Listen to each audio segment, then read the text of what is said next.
Praise God. Palakpakan natin si Jesus.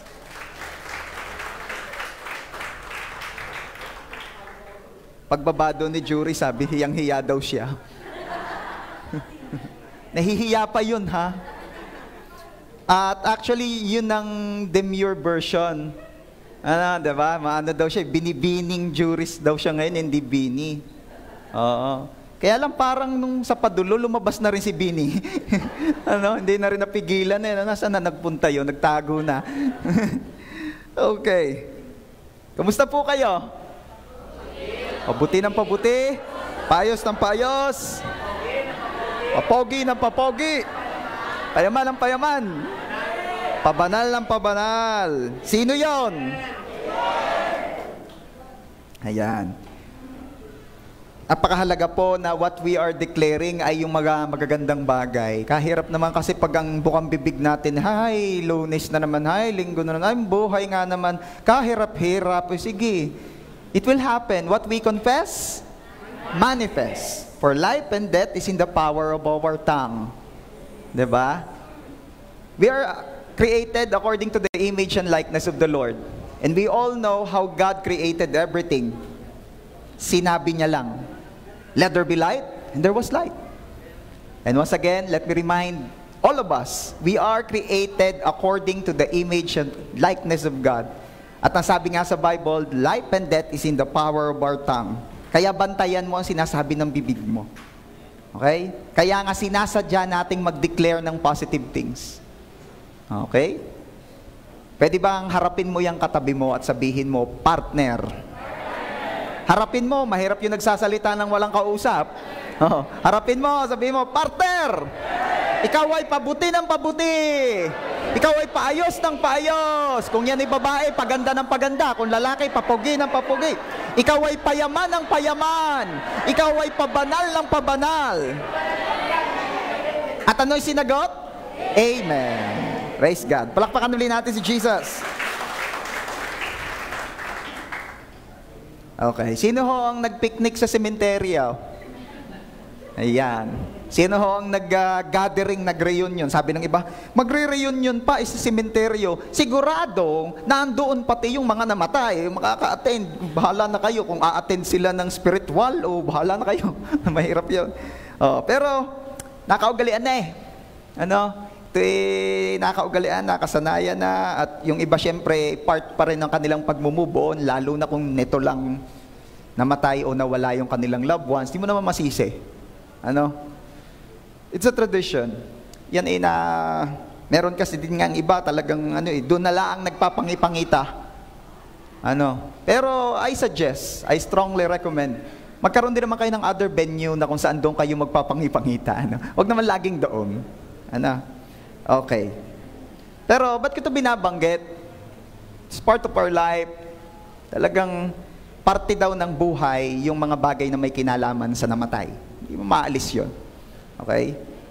At isang bagay rin po na makikita o ginagamit ng Diyos itong pag-alala sa mga nawala o namatay nating mahal sa buhay. Ano ba ito, Juris? Naiwan, Juris, ang iyong... Sa akin ito? Saan ito? Saan parte ko to? Buntot ko to? Saan ito? Sa ilong? Sa ilong? Sa tenga? Yung pansabit? Ayan, sige. Okay lang ba? Nakasabit pa rin ba? Siya, sige. Yan. Sa lahat po ng nasa live, yung pong lumabas na pogi ay si VJ. Single. At focus kay Lord. Yan. Pero single. Yan. Pero marami na raw nagpe-pray. Ay siya, ipinagpe-pray. At kung mapapansin nyo po, talagang lahat ng lumalabas din sa stage ay mga good-looking, magaganda, pogi, pasadya po yun. Dahil nang mahaba ho ang oras na magpe-preach regular. Kaya kailangan yung mga ibang lalabas mga pantanggal umay, ika nga. Ayan. Okay. Ang title po ng isi-share ko sa inyo ngayong umaga ay There is Second Life. Nakakalungkot po pag naaalala natin na may mga loved ones tayong nawala na, namatay na, ano. Pero, this is a good news. The time will come na tayo ay magkikita-kita uli. Okay? Magkikita-kita uli if we have a common place. There is a second life, but may dalawa pong lugar na pupuntahan ang mga may pangalawang buhay. It's either heaven or hell. Gaano po katotoo ang langit? Si Jesus mismo ang may sabi, na ako ay mauuna sa Ama at ipaghahanda ko kayo ng inyong pupuntahan doon. Si Jesus mismo may sabi, ipaghahanda daw tayo. So heaven is not just something spiritual, but it's a place. It's literally a place. And so as hell. Dahil ang impyerno po, kung gaano katotoo ang langit, gayon din katotoo ang impyerno. At gaano po kapangit ang impyerno, kung gaano kapangit din ang pinahintulutan ng Diyos amang maranasan ng Panginoong Jesus para mailigtas tayo doon. The horror of crucifixion explains the horror of hell. Na kinailangang ang nag-iisang anak ng Diyos ang mamatay in behalf of us. Bakit? Kasi ganun kalala. Kung gaano kapangit ang pagkamatay ni Jesus sa krus, gayon din kapangit ang dahilan ng pagkamatay ni Jesus sa krus. That's hell. So once again, church, there is a second life. Pag-usapan natin ang mga bagay-bagay na may kinalaman dito. Nang sa gayon, sabi nga ng Bible, the Bible will teach us, or the Lord will teach us to number our days, so we will gain a heart of wisdom. Let's pray. Father, in the name of our Lord Jesus, we come to you. We thank you for this wonderful day that you have given to us. We thank you for the gift of life. We thank you for the privilege of being here. Hindi lahat ay nabiyayaan na makapunta rito. Some of us joining through FB Live. But once again, Lord, we want to thank you sa biyaya na makapag-Sunday service.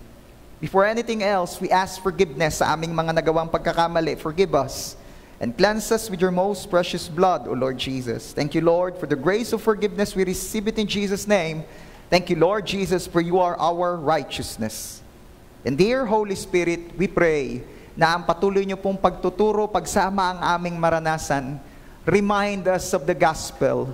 Remind us that there is second life. Salamat po. We pray na kayo po ang magturo sa aming lahat. Kumilos po kayo sa aming kalagitnaan. Mangusap po kayo sa amin.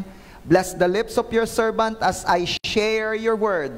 Bless the ears and the hearts ng mga makikinigan. We pray, O God, na walang ibang maparangalan, mataas, makilala, mahayag, kundi ang tanging pangalan nyo lang po, Lord Jesus. Ayaw namin makinig sa kapwa-tao lang namin. Gusto namin, Lord, kayo po ang magturo sa aming lahat. Wala po kayong lalampasan ngayong umagang ito. Turuan nyo po kami. Be with us, Lord. Ang pagsama nyo po ang nagpapaiba sa amin. Thank you so much, Lord. And we are declaring your victory alone and the defeat of the enemy in Jesus' name. We are declaring matindi at maganda ang gagawin nyo po sa aming mga buhay ngayong umaga. Thank you so much, Lord. To you alone, all the glory. Ito po ang aming prayer in Jesus' name. And everybody shout and say, Amen. The best pong palakpak once again for Jesus. Everybody say, there is second life. Maganda na papaalalahanan tayo na may susunod pa dito. Huwag mong akalain na itong buhay na ito na. Ito'y OJT. Ito ang kauna-unahang lap sa mahabang karerang lalakaran o tatakbuhan mo to eternity. Even if we're enjoying this life, we will live up to what? Up to how many years? 100? 120? Pero, yung susunod, eternity. That's trillions and trillions and trillions up to forever. Yes, may forever. Mga bitter lang nagsasabing wala. Pero may forever. And that is with the Lord. Basahin po natin itong verses na nakita ko in 2 Corinthians chapter 4, beginning verse 16 up to the following verses. Can you help me read these verses, please? 1, 2, 3. Basahin po natin. Kaya't hindi kami nasisiraan ng loob. Kahit na humihina ang aming katawang lupa, patuloy namang pinalalakas ang aming espiritu araw-araw. Diyan na muna, no? Nakita ninyo riyan, hindi daw sila nasisiraan ng loob. Ay tunay naman, if you dwell sa mga bagay-bagay ng buhay na ito, ay makasisira talaga ang ulo mo. Ano? Yung sasabihin mong, if you will only live here, this world na sobrang imperfect, this world na lahat na lamang walang kasiguraduhan, ay talaga naman masisiraan ka ng loob. But Paul, reminding the church in Corinth, sabi niya, kaya't hindi kami nasisiraan ng loob. Ano yung isang dinitalya niya or an example niya diyan, nakasira-sira naman talaga ng loob sa buhay na ito? Kahit na humihina ang aming katawang lupa. Diba? Sabihin mo nga, katawang lupa. Kaya mapapansin mo, pagka ilang araw kang di naliligo, nag-aamoy lupa ka. Kasi galing ka sa lupa. And you know what's the meaning of the name Adam or Adan? Galing sa lupa. Sabihin mo nga dyan sa iyong katabi, galing ka sa lupa. Kaya, ang sabi ng Bible din, di ba, tayo nilikhang galing sa lupa at tayo'y babalik sa lupa. Oh. Kaya kapag hindi ka naghihilod, makikita mo, unti-unti ka nang bumabalik sa lupa. Sino rito na nung kinuskus mo yung, by the way, please help your pastor. Hindi ko alam kung anong tawag dito. Anong tawag dito? Ito'y siko. Atong tawag dito? Anong hasiko? Harap ng siko. Anong tawag dito? Tulungan niyo po ako, hindi ko alam. 'Di ba? Merong mas matatagal ng tao sa akin, hindi alam tawag dito. Anong tawag dito? Ha? Anong kuyukot? Hindi ho ito kuyukot. 'Di ba? Oh, mahal ko, nasaan yung asawa ko? Mahal, tulong. Anong tawag din Pinagkakabitan ng swero? Hindi. Mahirap naman pag... Anyway, hindi natin alam. Tanong natin kay Lord, siya lumikha sa atin Hindi ko alam to. Pero ito nga, sino rito yung kapag kiniskis mo ito, ang nalabas ay gold? Akin na, takong kikiskis. O kapag kiniskis mo ito, ang nalabas ay something else. Di ba libag? Ang nalabas ay libag, yun ay lupa. Oh. Sabi, kahit na humihina ang aming katawang lupa, yan ang isang bagay na ini-example ni Paul na nakakasira ng loob. Kasi ang katawan talagang ito, matay mo mang ingatan, matay mo mang alagaan, ay hihina't hihina yan. I am not declaring negative things, kasasabi ko nga lang sa inyo kanina, declare positive things. Pero, these are the things, and one of those things na hindi mo may iwasan ay yung paghina ng katawan. Naalaala ko ho nung when ako ay teenager, yun naman medyo nito lang nakalipas. Ako naman 23 lang ngayon, di ba Sai? Yeah. So happy to see you here. Nung ako ay teenager, talaga ho nakakapag-top board pa ako Sino nakakapag-top board pa rito? Oh, sabi ni Pete, siya daw. Si Limuel.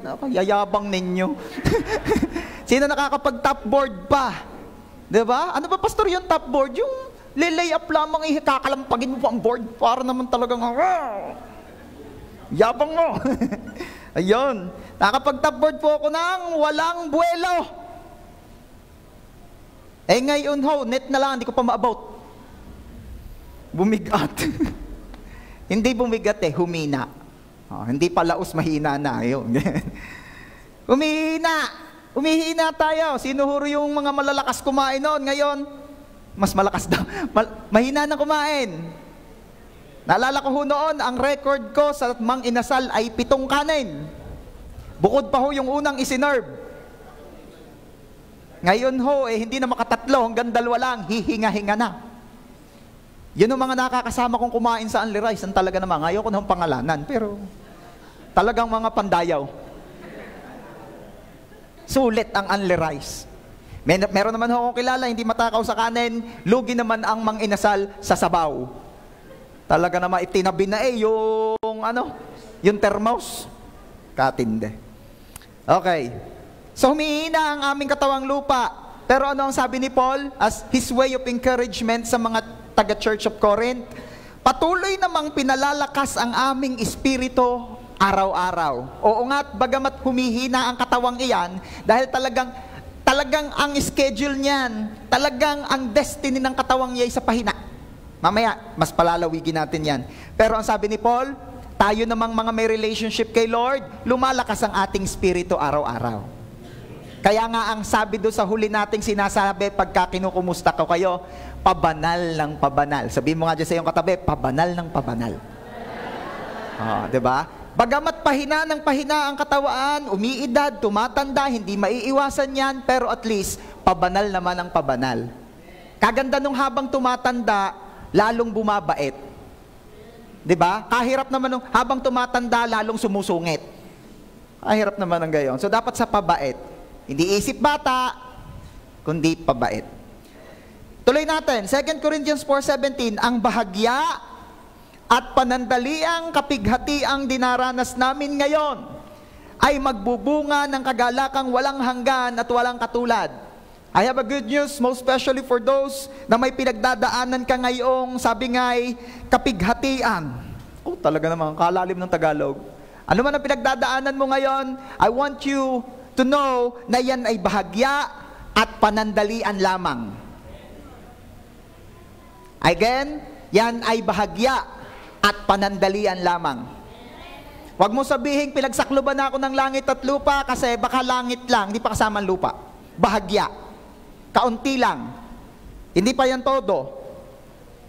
At panandalian, yan natatapos, yan ay lilipas, hindi yan forever. Sabi ko, hindi yan forever. Panandalian lang yan. Saglit lang yan, matatapos din yan. Yan ay may simula, yan may katapusan. Bagamat nagtatagal, pero matatapos din yan. Sabi nga, panandalian lang. At ano naman ang sabi? Magbubunga ng kagalakang walang hanggan at walang katulad. Kaya, ano man yan pinagdaraanan mo ngayon, and I'm sure, yan ay pinaranas at pinahintulutan ni Lord na maranasan mo. May purpose si God. At ang magiging bunga niyan, sabi nga ni Paul, ay kagalakang walang hanggan at walang katulad. Maaaring pinatitibay ka emotionally, pinatitibay ang iyong character. Yung mga tipong lahat na lamang na mahal mo sa buhay, galit sa iyo, tinuturuan ka ni Lord ng love. Hindi na nga ako makaramdam ng pag-ibig. Yun na nga Ang tunay na pag-ibig ay lumilitaw kapag hindi nakaibig-ibig ang nasa paligid mo. Are you there? And on verse 18, sa pagpapatuloy po, sabi roon, kaya't ang paningin namin ay nakatuon sa mga bagay na di nakikita. Hindi sa mga bagay na nakikita. Tingnan mo nga yung katabi mo kung nakikita mo. Wag mong tuunan ng pansin yan. Nakikita naman pala. Tuloy. Sapagkat panandalian lamang ang mga bagay na nakikita. Ano ang nagpapaproblema sa iyo ngayon? Ano ang nagiging reason o dahilan ng pamumroblema mo ngayon? Nasagot mo na yun sa isip mo. The next question, nakikita mo ba yan? Nakikita mo ba yan? Tumingin ang asawa sa kanyang asawa. Huwag mong gagayan. Yung iba, yung kanilang thesis, capstone, ano man ang tawag dyan. Yung iba, project, etc. Yung iba, trabaho. Yung iba, wala na raw makitang pera sa wallet. But at least nakikita mo wallet mo. Puro daw resibo. Ano sabi doon sa verse? Sapagkat panandalian lamang ang mga bagay na nakikita. Mawawala rin yan. Panandalian lang yan. Huwag kang mag-alala. Ngunit walang hanggan ng mga bagay na di nakikita. Ano ba yung mga hindi mo nakikita? Number 1, si God, di mo nakikita. Pag nakikita mo si God, hindi yan si God. Ulitin ko. Pag nakikita mo, ang sinasabit pinaniniwalaan mong Diyos, hindi yun Diyos. Kasi si Jesus na mismo may sabi, the time will come, and this is the time, na sinasabi ni Lord, that the worshipers of the Father will worship Him in spirit and in truth. Sa spirito at katotohanan. Sasambahin mo ang Diyos sa spirito at katotohanan. At madiin din namang ibinili ni Lord, huwag kang lilikha ng anumang may kawangis dito sa mundo. Huwag kang sasamba sa anumang Diyos-Diyos ang lilikhain ng tao. Okay. Ngunit walang hanggan ng mga bagay na di nakikita. Ano ba ang mga aral na gusto kong malaman ninyo from these verses? Number 1, death. Death is inevitable. Ang kamatayan po ay isang bagay na totoo, isang bagay na hindi mo pwedeng takasan. Meron pong mga tao ang nag-survey at ito po ang kanilang napatunayan na 100% daw po ang kasiguraduhan na ang tao ay mamamatay. Ano kaya yung survey na yun? Nag-survey ka pa? Oo. Pero bakit ko ito sinasabi sa inyo? Dahil marami ang alam na ito, pero for them, that knowledge is something na nakakatakot at hindi dapat pinag-uusapan. Sabihin mo nga sa iyong katabi, partner, sigurado ako, mamamatay ka. Hindi naman ngayon. Diba? Dagdagan mo agad. Hindi naman agad ngayon. Ayan. Pero sigurado. Okay? Taas ang kamay dito nung hindi ka mamamatay. Alam mo, hindi ka mamamatay. Ako lang? Hindi. Joke lang yun ha. Mamamatay din po ako. Paglaang agad. So, ibig sabihin, church, nag-agree kayong lahat sa sinasabi ko, death is inevitable. Hindi maiwasan, hindi mo pwedeng pigilan, mangyayari yan. Pero ba't hindi ito ang pinag-uusapan? Bagkos, ang gustong naririnig ng mga taong pinag-uusapan live a long life, enjoy your life. Which is good. Don't get me wrong. Di ko naman sinasabing porket tayo nag-uusap about kamatayan ayaw ko nang mag-enjoy kayo sa buhay at ang abangan nyo na lang ay kamatayan. Napakalungkot din naman buhay, no? Pero ang ibig ko lamang sabihin, habang ini-enjoy mo ang buhay, dapat alam mo rin na yan ay temporary. Isang wisdom na pinakikita ng Diyos sa atin doon sa mga nagdaang araw na we're celebrating yung araw ng mga patay ay may hangganan ng buhay. May hangganan ng buhay. Basahin nga uli natin, 2 Corinthians 4:16, kaya't hindi kami nasisiraan ng loob. Kahit na humihina ang aming katawang lupa, patuloy namang pinalalakas ang aming espiritu araw-araw. Alam mo, lahat mamamatay. Sabi nga po sa Ecclesiastes chapter 9 verse 2, everyone will die someday. Hindi naman sinasabing now. Someday. Death comes to godly and sinful people alike. Ang kamatayan, hindi lamang yan sa, akala kasi ng iba, yan may masamang tao, mabilis mamamatay yan. Who told you? Lahat mamamatay. Kahit masamang tao, kahit mabuting tao, kahit pag godly yan, mamamatay pa rin yan. Okay? It comes to good and bad people alike. It comes to clean and unclean people alike. Ano sabi ng verse? Ang kamatayan daw ay darating sa malilinis at maduduming tao. Kaya kahit di naliligo, mamamatay. Huwag mong tingnan niyang katabi mo. At kahit ligo ng ligo, mamamatay. Sino rito yung nakakalampas 3 beses ka maligo isang araw? Awa ko sa maglalaban nyo. Unless ligo lang ng ligo, di mo nagpapalit. Ano pa? Those who offer sacrifices and those who don't offer them also die. Yung nag-o-offering at di nag-o-offering, pareho lang mamamatay. Anong binabulong doon? Mauna na raw yung hindi nag-o-offering. Grabe naman kayo. Huwag naman gayon. Paano pa yung magkakaroon ng chance ang makapag-offering? Papatayin mo na agad. Yaan mo mabuhay ng mahaba-haba hanggang makaisip-isip siya. A good person dies, and so does a sinner. Those who make promises die. Yun daw mga nangangako na mamatay. Hindi na ako gagawa ng pangako. Hindi, ibig sabihin, mangako ka't hindi, parehas lang mamamatayan. So those who are afraid to make them, so do those who are afraid to make them. Kahit daw yung mga takot gawin ang kanilang pangako, mamamatay. Ano ibig sabihin ng author ng Ecclesiastes? Lahat mamamatay. Someday. Lagi kong dinudugtong yung someday. Baka kasi ika naman nung lalo ng new friends, naka-attend pa. Araw na nga ng mga patay nung nagdaan, tapos dini pag-uusapan pa rin patay. Sino ho rito yung ramdam mo ang pagtanda mo? Oo. If that is inevitable, so as aging. Simply because aging is one of the symptoms of death. Alam nyo ba na bago pumasok ang kasalanan, ay hindi dapat tatanda o makakaranas ng pagtanda ang tao? Sayang. Sabi mo nga sa iyong katabi, sayang. May nakita ko natatakbong gobernador, hindi ko nasasabihin ng pangalan, unat na unat ang mukha, nung itinaas ang kamay, ang kamay ay parang mami na mag-iimik ha, baka kilala ninyo. Okay.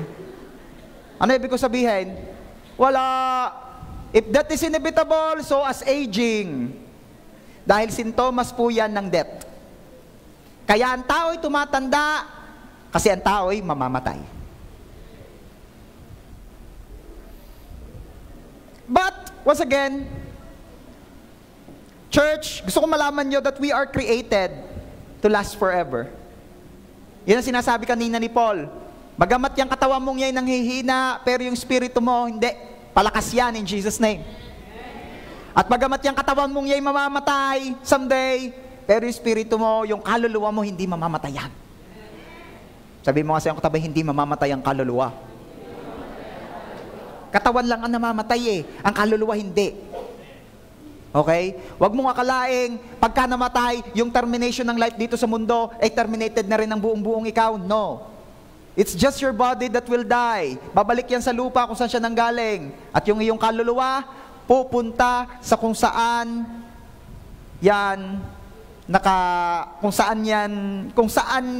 kung ano o kung sino ang tinanggap mo. Doon magdidepende ang pupuntahan ng kaluluwa mo. So if you accepted Jesus as your Lord and Savior, you're going to heaven. Jesus said, I am the way, the truth, the life. No one can come to the Father except through me. But if you didn't accept Jesus, kung di mo tinanggap si Jesus sa buhay mo, and you accepted somebody else or you accepted nothing at all, then you're going to a place called hell. A place wherein there is no God.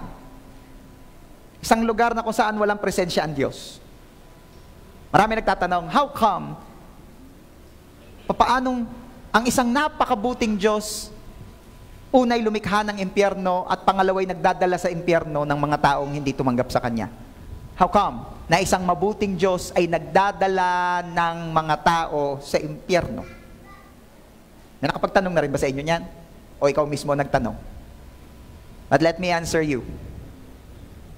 Una, hindi si Lord ang nagdadala ng tao sa impyerno. Choice ng tao yun. Bakit?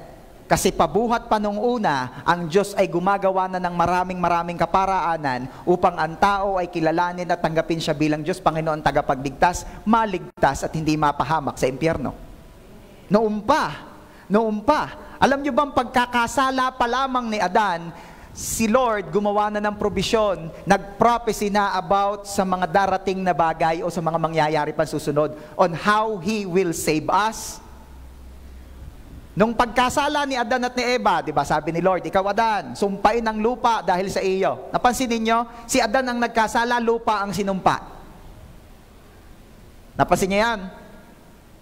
Si Adan ang nagkasala, lupa ang sinumpa. Bakit? Matik si Adan ay galing sa lupa.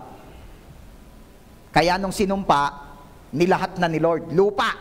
Sinusumpa kita dahil nagkasala ito, lupa din ito. Kiskisin mo ang garne, minalabas na lupa.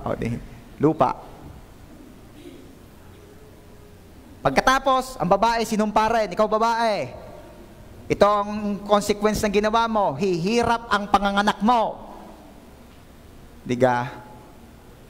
Kaya humirap ang panganganak siguro kayo noon para lang, ayun na, baby number 1, baby number 2. Ngayon, mahirap na, magastos pa. Diga? Sabi ng mga lalaksot, yain ang masakit, di naman ako. Ikaw naman gagastos. Sakit din. Di ba? Oh. Pero dati hindi mahirap. Dati hindi masakit. Consequence ng pagkakasala. Humirap ang panganganak. Naalala ko yung kinikwento ng aking asawa. Ang akin po kasing wife ay nurse.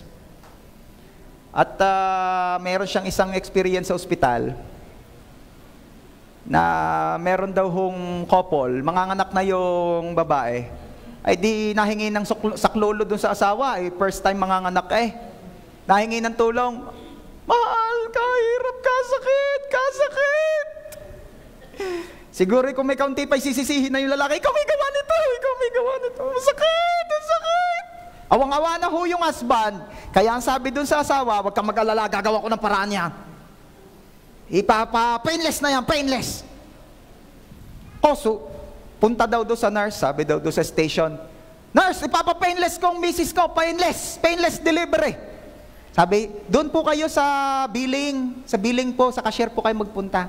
Pumunta yung mister, nakipag-usap daw. Tapos bumalik doon sa asawa. Sabi ng asawang babae, masakit, ano ga? Sabi ng mister, kaya mo yan.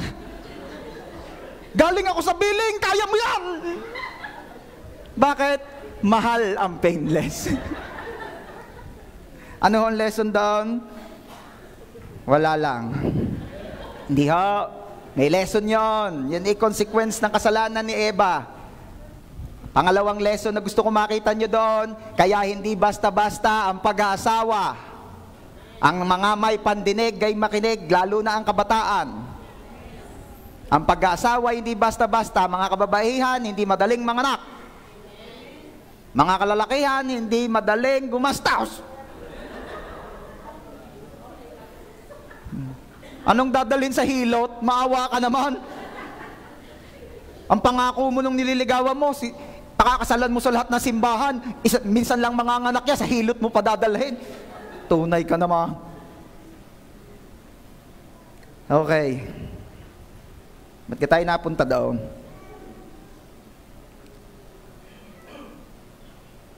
Sabihin mo nga sa iyong katabi, partner, may natututunan ka ga? Parang wala ata. Okay. Nagkasala si Adan, kasala si Eva, at may provision na agad ng Diyos sa kung paano tayo ililigtas. Sinumpa ng Diyos si Adan, sinumpa ng Diyos si Eva, sinumpa rin yung ahas. At ano ang sumpa ng Diyos sa ahas? Darating ang panahon na ang anak ng tao ay dudurugin ng iyong ulo. You see? That's a prophecy. That's a prophecy. Sinasabi na agad ng Diyos Ama ang paraang gagawin niya. Clueless naman si Satanas. Sabi ni Satanas, simula nung nagkasala si Adan at si Eva, yung authority nila sa mundo, ibinigay na sa akin. Kaya nga ang tawag ng Bible kay Satanas ay Prince of this world. Nasa akin na ang authority ng mundong ito. Tapos, clueless siya, hindi niya na-gets yung sinabi ni Lord na, at ang anak ng tao ang dudurog sa ulo mo. Tao rin naman pala ang anak. Di wala rin kapangyarihan sa akin yan. Hindi niya na-gets. Hindi niya na-gets na ang anak ng taong binabanggit ng Diyos ay ipanganganak lang ng tao, magkakatawang tao, pero Diyos. And that is Jesus. Kaya alam niyo po, for a very long time, threatened si Satanas sa sinabi niyo ni Lord. Kada may lumilitaw na matinding lingkod ng Diyos, binabantayan niya. Si Abraham na ba? Si Abraham na? Hindi pa. Sabi, si Noah na ba? Si Noah? Hindi, nabarik. Tapos may mga matitindi pa sumunod. Si Moses ba? Si Moses? Nako hindi nga confident. Kailangan pa ang kanyang kapatid ni si Aaron para maging spokesperson. Hindi. Binabantayan niya. Si David. Si David na atanga talaga. Binantayang mabuti ni Satanas at nanilip ng naliligo si David. Nako, hindi. Laging binabantayan, basta may lumilitaw na matitindi. Binabantayan talaga ni Satanas. Kasaktali si John the Baptist, binantayan. Talagang pinakulong at pinapugot ang ulaw. At sabi ni Satanas, wala. Then here comes Jesus. Here comes Jesus. Pinagplanuhan din. Unang salpukan pa lamang, papasting si Jesus, tinutokso na pagkatapos. Hindi umubra. Sabi, tay, parang arena, titingnan natin. Hanggang sasabi ni Satanas, bibigyan ko ito ng kasong hindi niya ginawa, papapatay ko ito. Ay hindi napalag. At ang sabi pa ni Jesus, willing ako to give my life. Sabi ni Satanas, hindi rin. Mahina, hindi nga makalaban. Binibigay nga ang buhay, mahina. At nung ipinako na sa cross at sinabi ni Jesus, Tetelestai, it is finished, it is done. Tuwang-tuwa si Satanas at ang kanyang mga kampon at sinabi, wala. Wala rin pala itong sinabi at ba't, kagaya rin lang ng mga nauna. At pagkamatay ni Jesus, lumindol. Sabi ni Satanas, ano yung? Ngayon lang naranasan ko ito, ngayon ko lang naranasan ito. At nabiyak ang tabing sa templo na naghahati sa Holy of Holies at doon sa regular na place. At sabi ni Satanas, hindi ko nakita ito. At hanggang ngayon, clueless pa si Satanas. What happened? Naisahan daw siya. Di niya akalain na si Jesus na pala ang sinasabi doon. Na si Jesus pala ang anak ng tao na dudurog sa ulo niya.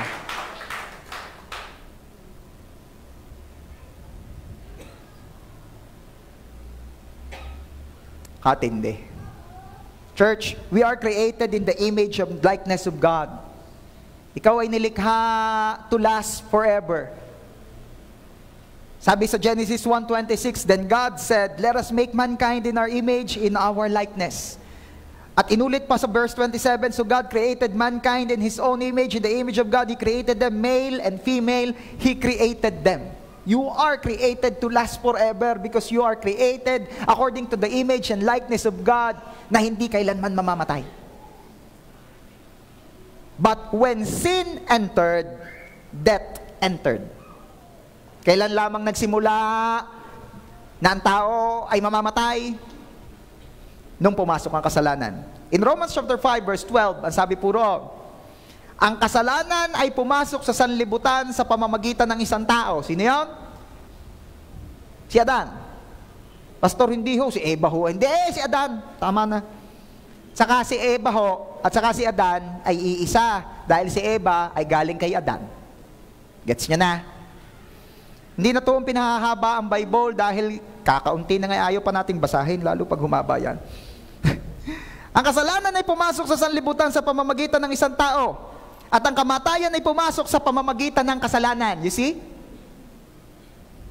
Dahil dito, lumaganap ang kamatayan sa lahat ng tao sapagkat ang lahat ay nagkasala. And on verse 18, ang sabi po roon, at kung paanong ang pagsuway ng isang tao ay nagdulot ng kaparusahan sa lahat, ang matuwid na ginawa rin ng isang tao ay nagdudulot ng pagpapawalang sala at buhay sa lahat. Sino naman yung isa pang taong binabanggit ngayon dito? Si Jesus. Marami nagsasabi, yan na yung verse mismo na nagsasabi, nagpapatunay na si Jesus ay hindi Diyos kundi tao. Bible na mismo nagdi-describe kay Jesus. Siya ay tao, hindi Diyos. Yan ang sinasabi nila.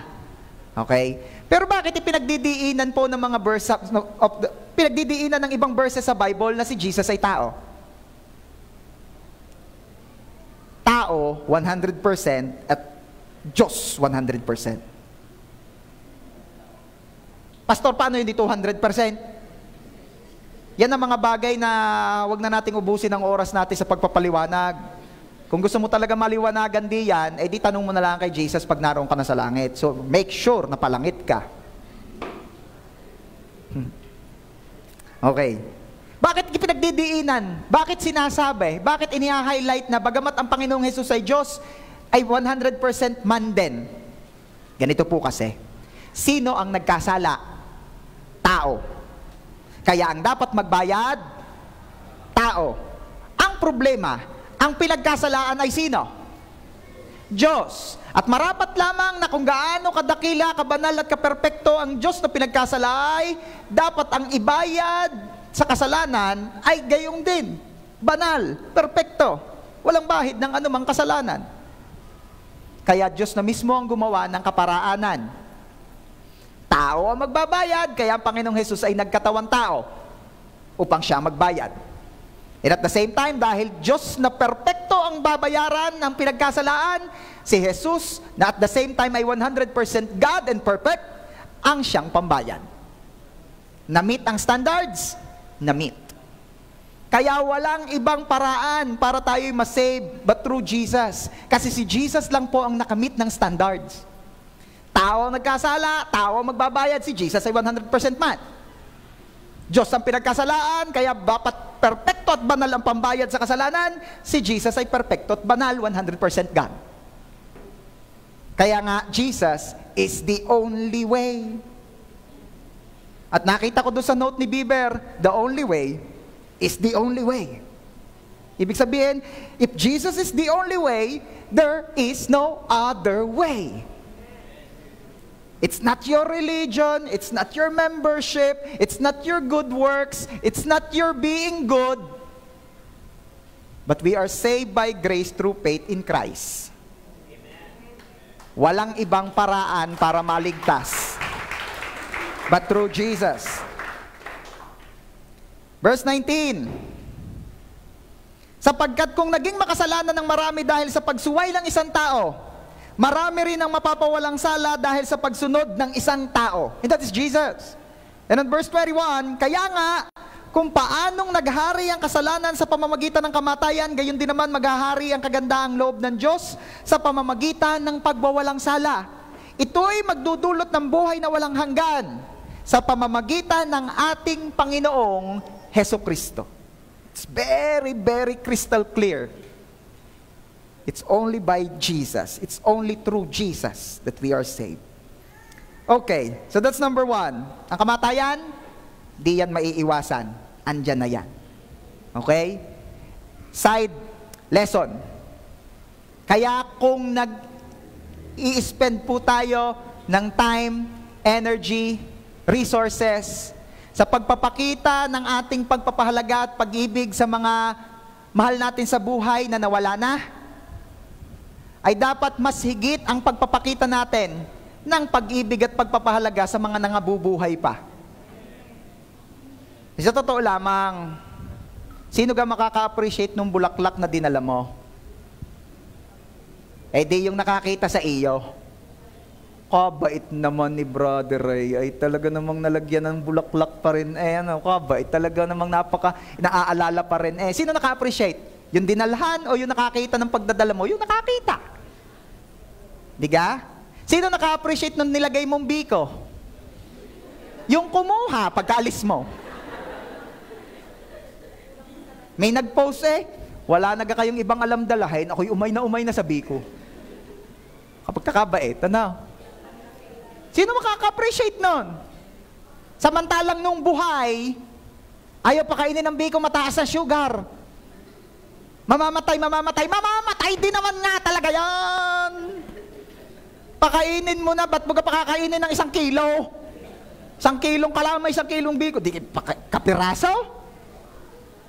Ma-appreciate niya yon. Kaysa naman yung isang bilaong kalamay dinala mo, nilagay mo doon sa tabi. Na-appreciate? Na-appreciate nung mga kumuha nung umalis ka.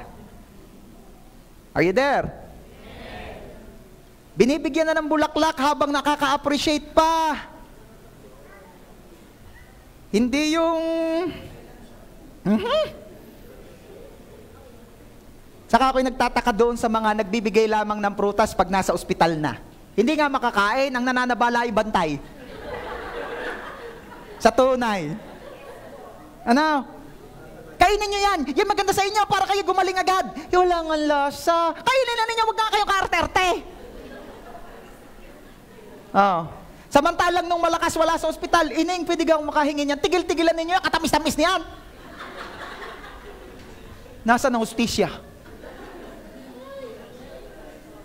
Kanina, ang tinuturo ko sa inyo, since death is inevitable, Alamin mo, maging matalino ka, ayusin mo ang buhay mo, tanggapin mo si Jesucristo.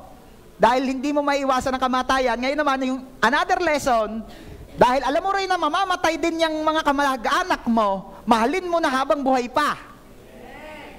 Narinig ka kayo? Di man ako galit, ako naman nagpapaliwanag lamang. Kaya hindi, yung makikita kong inaaway-away nung buhay pa, tapos nung namatay, tigilan mo ako, pakarte mo lang. Hindi tunay ang iyak-iyak mong yan. Kaya daw naiiyak dahil nagsisisi. Ay nasa huli talaga ang pagsisisi. Kahit magngangak-ngak ka, hindi na maririnig. Yun ang sabi ng Ecclesiastes, di ba? Sino nag-share no? Marami nag-share sa inyo, kita ko. Wala na. Di na ma-appreciate. Sabi mo nga, habang na-appreciate pa. Bigyan na. Iparanas na.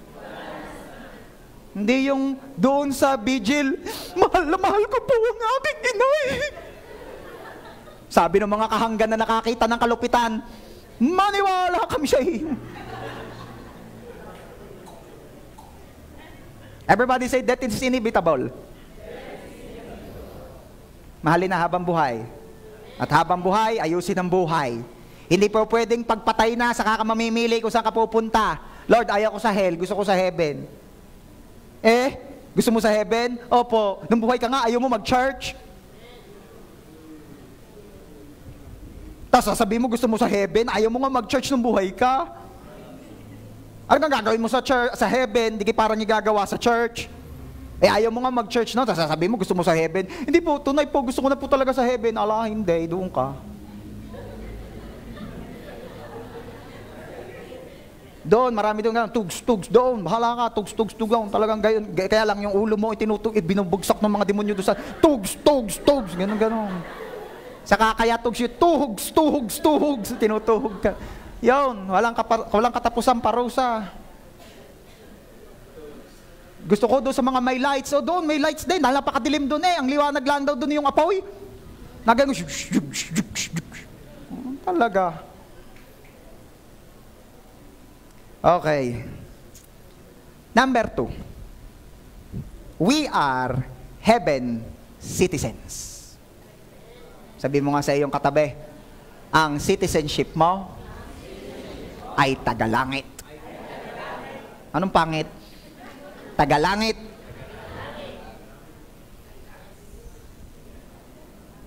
Yung iba kasi masyadong naghahabol ng citizenship na yan kaya talagang yung last minute manganganak na, talaga namang puntang abroad at para naman half American, half Filipino, half shepherd, yung gano'n.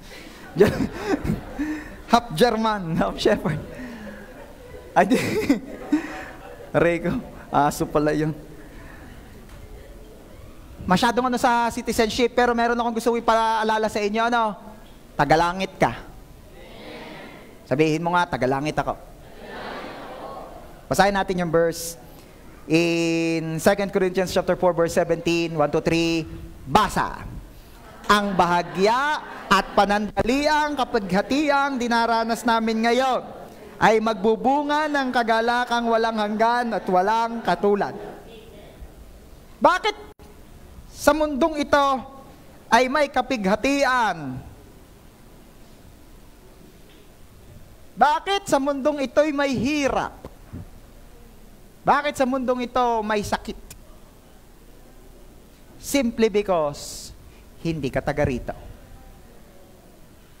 Tagalangit ka. Philippians chapter 3 verse 20. But our citizenship is in heaven, and we eagerly await a Savior from there, the Lord Jesus Christ. Verse 21, who, by the power that enables Him to bring everything under His control, will transform your lowly bodies. Everybody say, lowly bodies. So that they will be like glorious, so they will be like His glorious body. Yan. Sabi doon sa verse kanina, ang bahagya at panandali ang kapighatiang dinaranas namin ngayon. Mapapansin mo, may sakit, may karamdaman.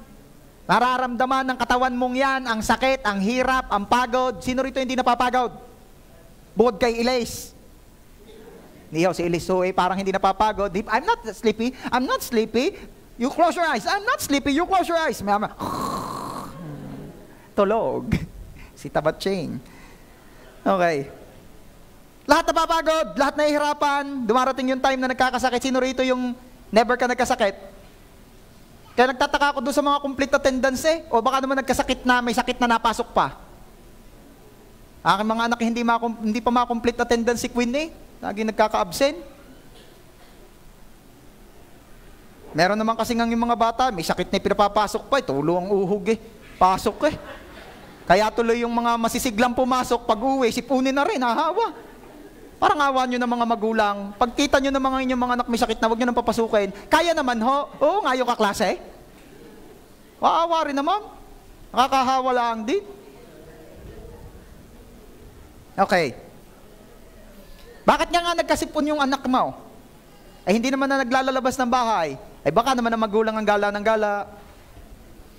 Alam ng tagsakit, hindi tagsakit in Jesus' name, hindi man lang nagpe-face mask. Punta sa mga punsyonan, sa mga handaan, lahat na nakahalubilo, sabay uuwi sa bahay, hindi pa naligo, hihiga na agad. Yun, hindi kaya nagkakasakit ang bata. Okay. Hindi ho tayo representative ng DOH. Ang bahagya at panandali ang kapighatiang dinaranas namin ngayon. Alam niyo kung bakit? Bakit nagkakasakit? Basa niyo ulit yung verse. Who, by the power that enables Him to bring everything under His control, will transform our lowly bodies. Yan yung pinaulit ko sa inyo kanina. Kasi nga, we are still in this so-called lowly bodies. Mahina itong katawang ito. Talaga ito nagkakasakit. Ito'y gawa sa lupa. Na talagang ang tendency, ang destiny, ay bumalik sa lupa. Kaya nagkakasakit. Pero anong sabi? Will transform our lowly bodies so that they will be like His glorious body. Time will come, pagdating mo sa heaven, yung katawan mong yan, hindi mo na dadalhin dun Bibigyan ka ng niluwalhating katawan. Glorified body, kagaya ng katawan ng Panginoong Jesus. Katawang hindi na nagkakasakit, katawang laging malakas, katawang healthy. Wow! Sabihin mo nga, perfect body. Hindi mo kailangan kumain ng century tuna. Dahil yung talagang glorious body yon, perfect yon. At hindi daw yon under ng mga laws ng mundo. Ano ibig sabihin? Ano ba yung mga law? Law of gravity, law of ganyan, di ba? We all know, ewan ko kung kayo'y familiar, si Jesus, nung after niya mag-resurrect, glorified body na meron siya, lumalampas siya sa pader. Di ba? Hindi mo kailangan mag-overtime para lumampas sa pader. Yung iba ganun yung sobrang trabaho, lumalampas na sa pader, di mo na alam, buhay pa yun, ano ba? Okay. What else? Hindi ka taga rito, kaya mapapansin mo, ang lupit-lupit ng mundo sa'yo. Ginawa mo ng lahat, sinabi mo ng lahat, binigay mo ng lahat, isa na lang ang kulang. Doon sa iyong nililigawan, ayaw sa iyo. Sakla pa binigay mo ng lahat, sinabi mo ng lahat, ginawa mo ng lahat, isa na lang ang kulang. Ayaw sa iyo. Walang magagawa. Ganan, ang sungit po ng mundong ito, kasi hindi ka taga rito. Naalala ko nung kami po'y nag-Hong Kong, nakaranas mag-Hong Kong. Kababait naman namin sabi namin nag-o-order kami, saka alam nila kami mga pastors. Yung aming restaurant na pinuntahan, palibasan nun kainitan pa nung yung mga pinagbabaril doon mga Chinese sa bus. Di galit sa Pilipino. Kami na-order Nung nagsahayin na, binabagsakan kami ng mga ganyan. Sabi nung isang kasamang pastor, galit ka ga? Malakas ang loob mag-Tagalog, hindi naman maintindihan Masama nito ko naintindihan na wow! Talagang, alam niyo kung bakit? Foreigner kami. Not all foreigners ay good sa mga tourists. Yung mga Hong Kong national, hindi ko nila lahat pero karami doon, masungit. Pre-taste. Di pre-taste naman mga Pilipino. Pilipino nga pre-taste. Pag naka-pre-taste ang Pilipino, talaga namang kakain. Ang masama pala doon, pag nag-pre-taste ka, dapat bibili ka. Ay kami nag-pretest lang, tapos nilayasan namin yung galit nung magtitinda. How dare you? You buy! You buy!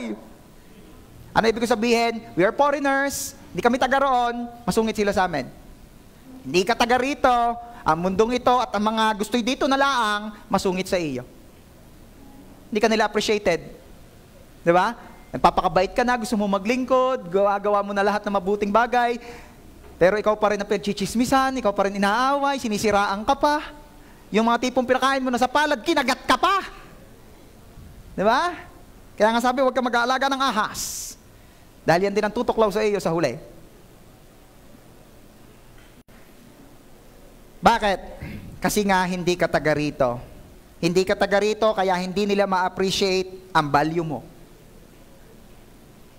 May kukwento ako sa inyo. Merong isang matandang lalaking malapit na mamatay, ang nagbibilin sa kanyang kaisa-isang anak na lalaki. Sabi niya, bago ako mamatay, gusto kong ibigay sa iyo itong relong ito na aking namana sa iyong lolo. Ito'y 200 years ng relong ito. Hindi na nagana. Hindi na nagana. At bahala ka kung anong gusto mong gawin diyan, basta ang alam ko, makakatulong yan sa iyo. Pero bago ko ito totally i-turn over sa iyo, hawakan mo. Dalahin mo dyan sa pinakamalapit na maggagawa ng relo, tanong mo kung magkano niya babayaran sa iyo. Pagdating niya, bumalik, sabi, tatay, babayaran daw 100, kakahuyan laang, luman-luma na raw ho. Sige. Dalhin mo sa coffee shop, tingnan mo kung makakapalit kahit kaping malabnaw. Pagbalik ng anak, tatay, babayaran daw po ng 100, pandi-display laang, luman-luma na raw ho. Gayong siya, sige. Ito, huli na. Dalhin mo sa pinakamalapit na museum. Patingnan mo doon sa expert. Sige po. Pagbalik, tatay, babayaran din daw ho na 100. 100 million ho. Dahil collector's item daw ho. 200 years old daw ho, genuine. At sabi ng ama, anak, yung value ng relo ay nakadepende kung saan lugar siya bagay talaga. Ma-appreciate ang value ng relo kung saan siya talaga bagay, kung saan talaga siya dapat. Hindi na-appreciate ang value niya doon sa paggawa ng relo, kakahuyan lang daw. Hindi na-appreciate yung value ng relo doon sa coffee shop, dahil coffee shop yon. Pero nung nila sa museum, 100 million binabayaran. Mga kapatid, hindi ka ma-appreciate, feeling mo, hindi ka pa rin na-appreciate kahit anong bait mo, kahit anong buti mo, kahit anong ginagawa mo, hindi ka ma-appreciate sa mundong ito, simply because hindi ka taga rito. Tagalangit ka. At kung mapapansin mo, bakit nga gayon, hindi ako na-appreciate sa bahay, hindi ako na-appreciate sa school, pero ba't feeling o ramdam na ramdam ko, appreciated ako sa church, kasi ang mga kasama mo rito, mga tagalangit na kapwa mo. Kaya mamaya after service, may nangi-isnab sa iyo dito, baka hindi tagalangit yan. Sabi mo nga sa katabi mo, ang isnaberong Kristiyano, hindi tagalangit yan. Kaya mamaya after service, magbatian tayo ha. Huwag yung kung sino-sino rin lang magkakasama dumating, kayo rin lang magkakasama hanggang umalis. Ganday kayo nagkakatipon-tipon, pero inilulugar din naman yan. Ha? Baka naman kasi puro girls ang kasama mo, may asawa ka, maayos ka. Okay. Lastly, number 3, and I will end up with this. Nakita natin, death is inevitable. What else? Na tayo pala ay heaven citizens. At ano pangatlo? You need to be saved. Naalala mo na napaalalahanan ka na ang death hindi mawawala, hindi maiwasan. Okay, salamat po sa pagpapaalala. At narinig mo rin ngayon na ikaw pala ay heaven citizen. Oh, wow, that's a good news. That's a good news. Pero kailangan mo ring maunawaan na yung pagiging heaven citizen ay hindi instant. You need to be saved. At ito ang isang bagay na dapat nating napapag-usapan madalas. Kasi it took me so long, your pastor took me so long para maunawaan na kailangan kong masave. Dahil ang akala ko for a very long time na i-program sa utak ko, simula nung ako'y bata, na para ikaw ay maligtas, para ikaw ay mapuntang langit, kay magpakabait. Maliit pa lamang, pag nagawa ng mali, sinasabihan na agad ng ama't ina, magagalit si Jesus. Kaya noon pa, naka-imprint na, nakatatak na sa ating mga utak, nakaprogram na, ang pagpunta sa langit ay sa pagiging mabuti, sa pagiging mabait. Kaya kailangan maunawaan natin talaga how to be saved. Kailangan maging malinaw ito. Basahin muna natin yung verse in 2 Corinthians chapter 4 verse 18. Kaya't ang paningin namin ay nakatuon sa mga bagay na di nakikita. Yun bang paggawa ng mabuti ay nakikita? Yes. And actually minsan yung iba pa nga ipinapakita talaga. Diga? Yung nagbibigay ng mga ayuda talaga, hindi yung video. Diba? Sumakay sa bangka. Focus mo sa akin. Ako'y susugod, tutulong ako doon. Kailangan ng aking mga kababayan. Iaabot ko rin sa ako ng bigas. Video mo ko. Yan ho, ako talagang gusto kong maglingkod. Hindi ka? Samantalang si na Lordja, nagpaabot ng tulong. Anong sabi ni Lordja? Alay, ayaw ko nung ako yung binibidyo ng ako'y nag-aabot. Baka mapagkamalang pang may hinahangat sa badariya.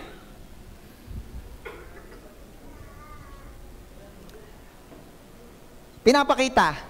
Again, yung ginakikita, yung gawa ng mabuti, yes, nakikita yan. Ano sabi? Kaya tapaningin namin ay nakatuon sa mga bagay na di nakikita at hindi sa mga bagay na nakikita. Sapagkat panandalian lamang ang mga bagay na nakikita, ngunit walang hanggan ng mga bagay na di nakikita. And speaking of nakikita, alam niyo po, isang bagay na hindi nakikita ng marami ay yung pangangailangan niyang maligtas.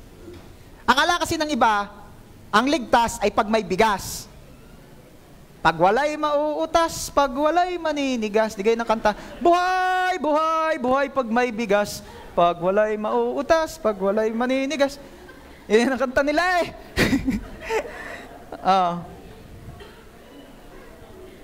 Ba't nyo alam, pastor? Yun ho ang pambuli ko sa mga hallelujah, praise the Lord. No. Ngayon, akong tagapamuno ng hallelujah, praise the Lord. Yan, okay, mambuli ka pa. Kaya pag may nambubuli sa inyo, ibigin mo, mahalin mo, dali mo sa church. Bakit? Papasturin niyo. Aray ko. Tuloy. Speaking of hindi nakikita, ito isang bagay na hindi nakikita ng marami. Church. Hindi nila makita na ang kamatayan ay hindi matatakasan.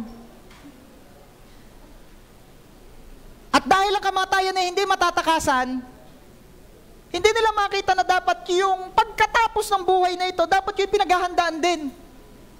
Pero hindi, alam nyo, nakita ko, ang tao, busy sa mga bagay na iiwan. At hindi napapag-isip-isip at napapaghandaan yung mga bagay na daratnan. Hello? Wala akong confusion dito, ha? Makakala may confusion. Focus na focus sa buhay na iiwan at hindi napapag-isip-isip yung buhay na daratnan. Are you there? Yan sabi natin doon sa mga dinalaw natin nung nakaraang araw, rest in peace. Are you sure they are resting in peace?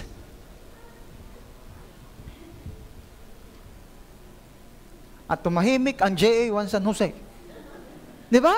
Nakakapaisip?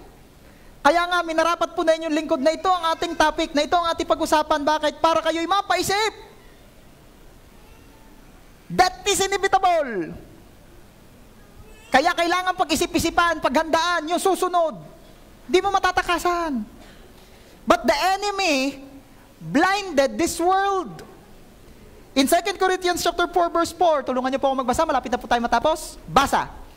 The God, small letter G the God of this age has blinded the minds of unbelievers so that they cannot see the light of the gospel that displays the glory of Christ, who is the image of God. Binulag po ng Diyos with small letter D ng sanlibutang ito ang mga tao para hindi nila makita ang kahalagahan ng pagpapahalaga, pag-iisip, paghahanda sa susunod na buhay. Binulag.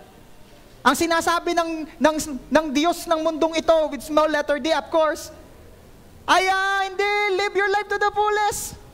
Sige, enjoy life. Have fun. Yan ang sinasabi ng mundong ito. At sinasabi, mag-focus ka sa buhay na ito, mag-focus ka sa buhay na ito. Bakit? Kasi alam nilang impyerno ang punta ng mga hindi alam at napaghandaan yung susunod na buhay.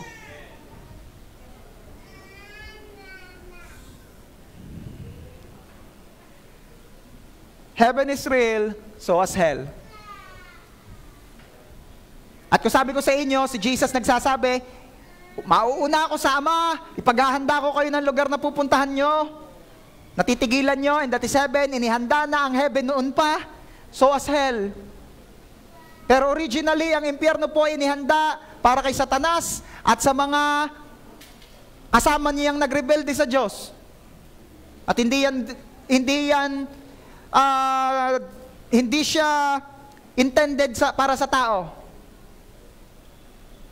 Pero bakit may pupunta ng hell? Sabi ko nga sa inyo, hindi yan Diyos ang nagdala sa kanila sa hell, choice yun ng tao.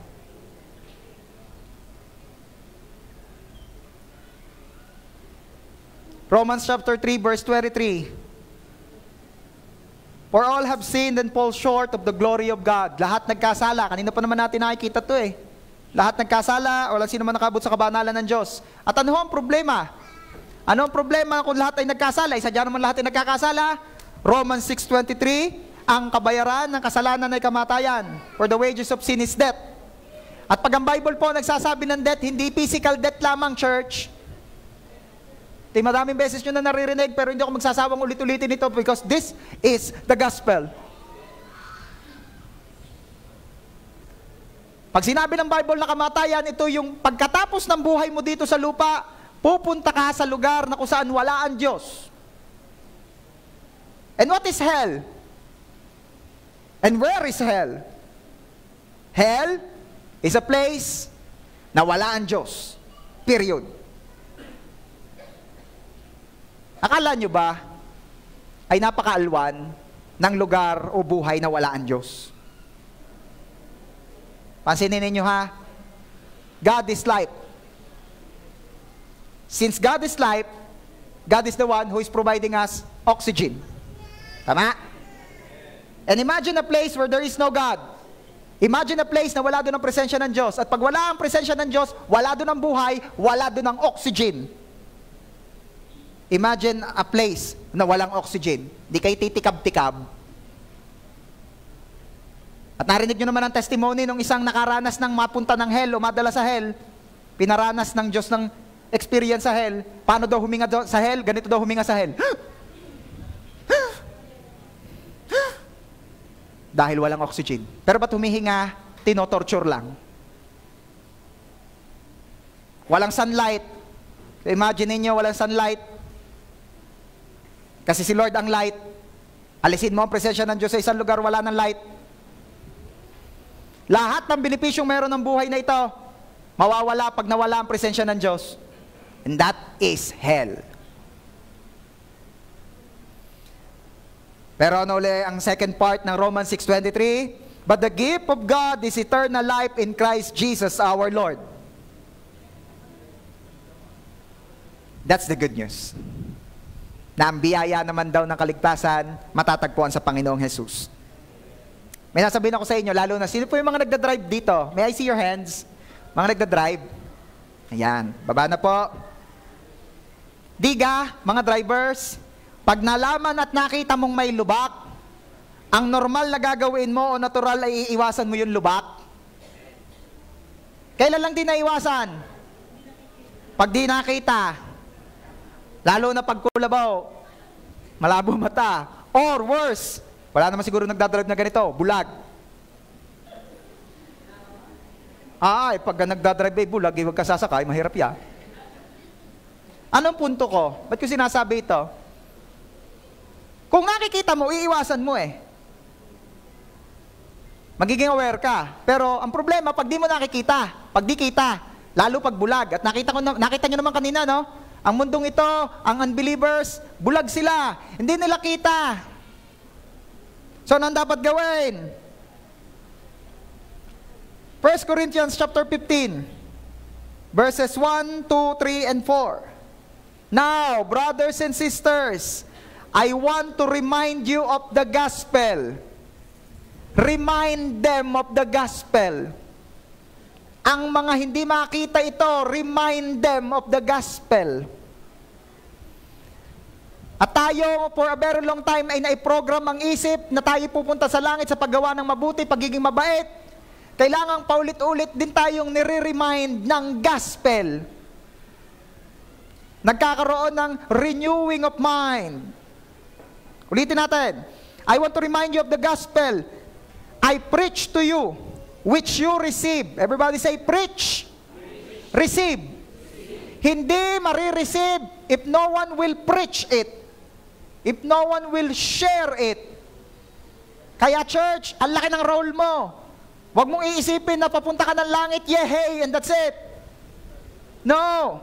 Ikaw na hindi na bulag ang dapat nag-aakay sa mga nananatiling bulag. Kasi anong nangyayari? Dahil yung mga nakakakita na, pinababayaan ng mga bulag pa, sila-silang mga bulag ang nag-aakayan. Are you there? So this is our responsibility to preach so they can receive. And on which you have taken your stand. At hindi lang basta mag-preach, panindigan. Hindi yung kapag nasabihang, ala, ay wag ka nang bibisita sa anak ko pag hindi mo binago yung paniniwala mo. Ay hindi naman ho, yun naman yung joke lang tita, kayo naman di mabiro. Mahal na mahal ko yung anak ninyo.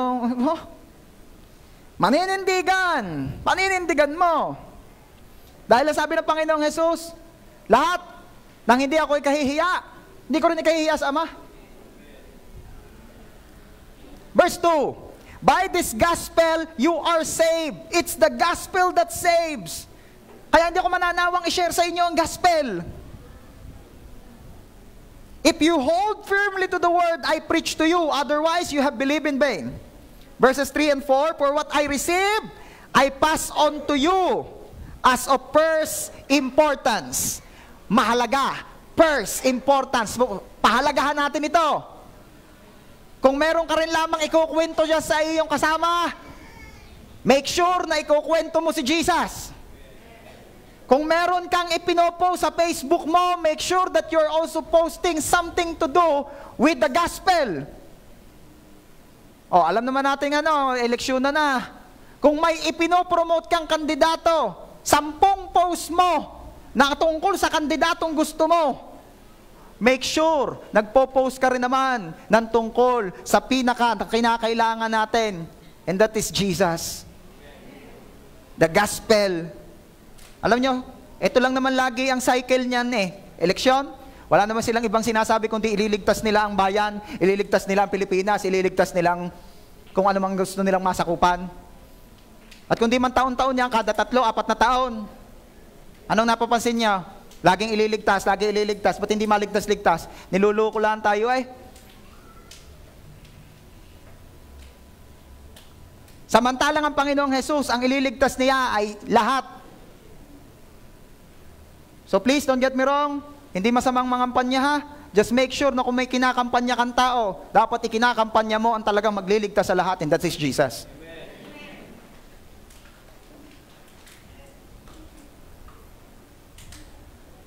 At paano po ito matatanggap?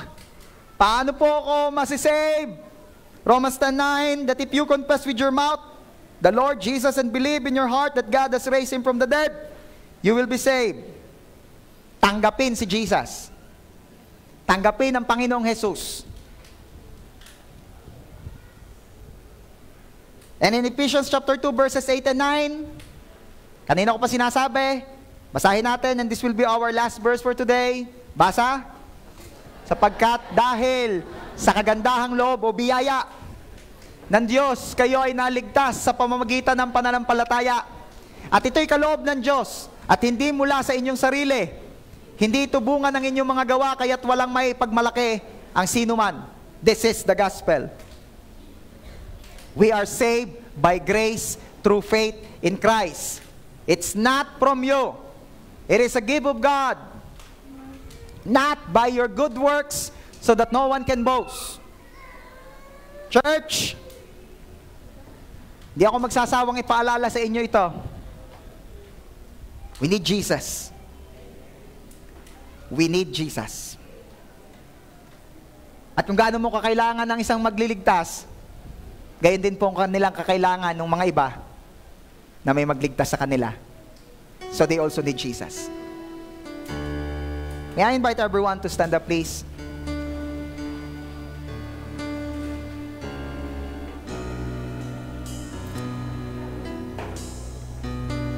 Everybody say commitment. Ang pagtanggap kay Jesus ay pagpasok sa isang commitment. Madalas pagka narinig natin yung commitment, ang naaalala natin ni couple, nagmamahalan, they commit themselves to one another. At pag sinabi commitment, commitment is done in public. Hindi pwedeng sasabihin, will you marry me? Yes, I will marry you. Sige, tayo-tayo lang nakakalam nito ha. Ano kaya sasabihin ng babae? Dagukan kaya kita. Ano yun? Hindi mo ko, kinakahiya mo ko? Di ba? Yung commitment, done in public. So pag ikinakasal, may singsing. Ano? Married na po si pastor. Hindi na lang ho kasya yung aking wedding ring. Paparepair ko pa. At si pastor po, yung ikinasal, yung may asawa, pagsuot niya yung singsing, yun ay simbolo o patunay ng kanyang commitment sa kanyang asawa. Tama ba? At ang sinasabi nga nung nagkakasal, ulitin mo ang sinasabi ko, ulitin ko po. O sige, isuot mo ang singsing na ito, tanda na nga yung pag-ibig sa iyo. Suot mo lagi at ipakita mo sa kanila ang patunay na may asawa ka na. Yun ay patunay ng commitment. Sino po rito yung nagko-commit kay Lord? Sino nagsasabi rito meron kang relationship kay Jesus? Alam mo kung ano ang patunay ng commitment mo na para singseng? Yung pag-church mo. Yung tao, hindi porkit sinuutan ng singseng, magkakasawa na siya. Dami kaya may singsing dyan, single. Pero tanda lamang yon na may asawa na siya. Ang pag-church mo ay hindi magliligtas sa iyo. Pero ang tanda ng mga ligtas dahil may relasyon kay Jesus, nag-church. Are you there? So make sure na lagi mong suot itong singsing mo ng commitment kay Lord.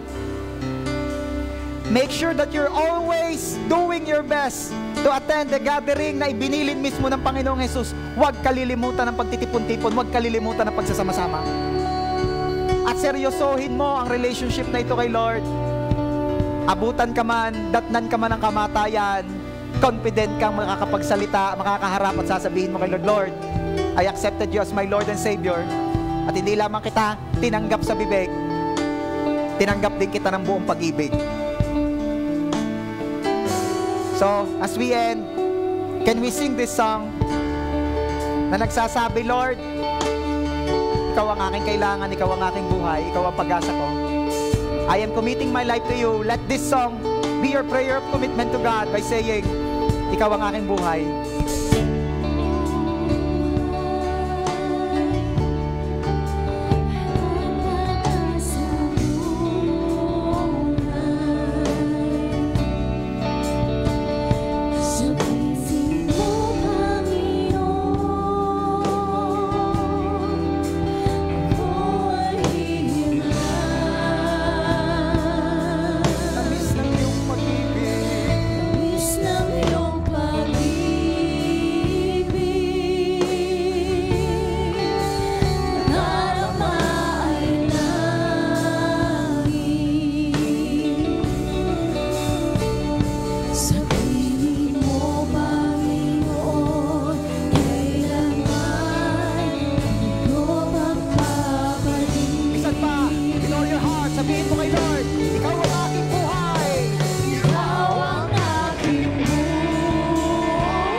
Sa bisig mo, Panginoon, ako ay iilang. Tabis ng iyong pag-ibig, tamis ng iyong pag-ibig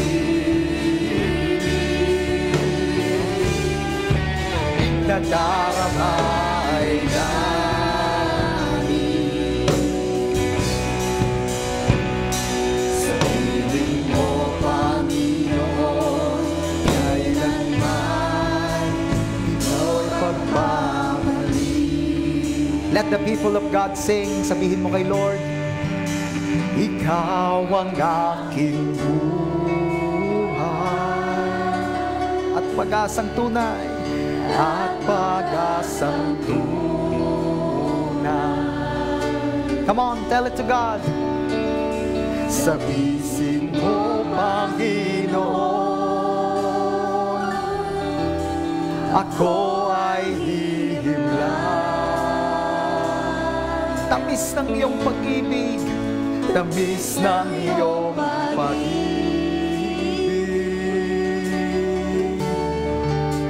na darama ay langit. Sa piling mo, Panginoon, kailanman di ko ipagbabalik.